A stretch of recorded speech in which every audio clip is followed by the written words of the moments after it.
Everyone नमस्ते हजुरहरुलाई प्रियाको किचनमा स्वागत छ। आज मैले हजुरहरुको लागि चाहिँ बोसे आन्द्राको फ्राईको रेसिपी लिएर आएको छु। अब दसैँ आइसक्यो है, दसैँमा अब विभिन्न परिकारहरू खसीको मासुको बनाइन्छ हैन, अनि त्यसैले गर्दा मैले आज चाहिँ हजुरहरुको लागि बोसे आन्द्रा फ्राई गरेको रेसिपी लिएर आएको। अब बनाउन सुरु गरौँ है। हजुरहरुले मेरो च्यानललाई सब्स्क्राइब गर्नुभएको छैन भने प्लिज सब्स्क्राइब गरिदिनु होला है। साथसाथै बेल आइकन पनि दाब्नु होला र लाइक कमेन्ट पनि गरिदिनु होला। मैले चाहिँ बोसे आन्द्रालाई 5 मिनेट जति बोइल गरेर काटेर राखिसकेको छु। मैले हिट अन गरेर ओक राखिसकेको छु। ओक तातिसकेको छ। अब बोसे आन्द्रा हो, धेरै तेल त चाहिँदैन हामीलाई, ठिक्क तेल राखौँ। तेल तातिसक्यो, थोरै मेथी राखिदिउँ।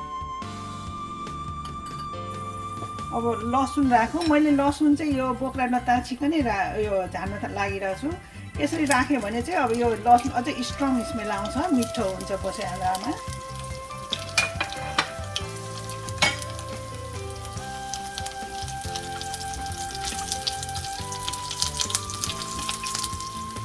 अब हल्का ब्राउन हुँदैछ।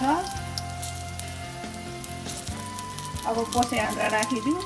यो एकदमै सिम्पल रेसिपी हो, धेरै टाइम पनि लाग्दैन, धेरै चिज पनि चाहिँदैन। चलाउँ हल्का। अब तेलमा भुटौँ। यो धेरै बेर हामीले पकाउनै पर्दैन, यो बोइल भइसकेको हो। धेरै बेर पकायो भने फेरि बोसो सबै पग्लेर निस्किन्छ।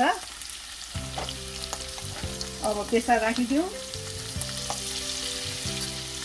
नुन पनि आफ्नो स्वाद अनुसारको राखौँ।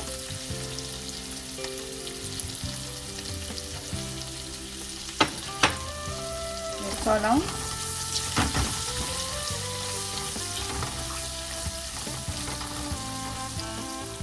थोरै जिरा धनियाँको पाउडर राखौँ।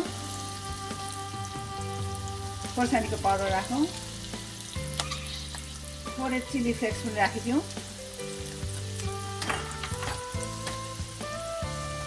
चलाउँ।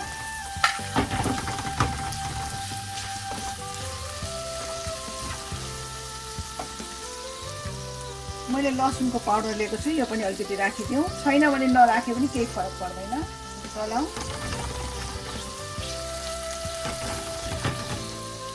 अब मैले रातो खोर्सानी र हरियो खोर्सानी काटेर राखेको छु, यो पनि राखिदिउँ। हाम्रो बोसे आन्द्रा फ्राई तयार भइसक्यो। अब यसलाई म डिस आउट गर्छु है।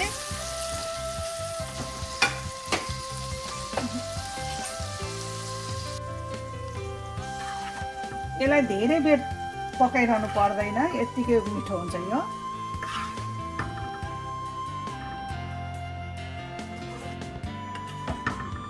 हजुरहरूले मेरो रेसिपीलाई हेरिदिनु भएकोमा धेरै धेरै धन्यवाद छ।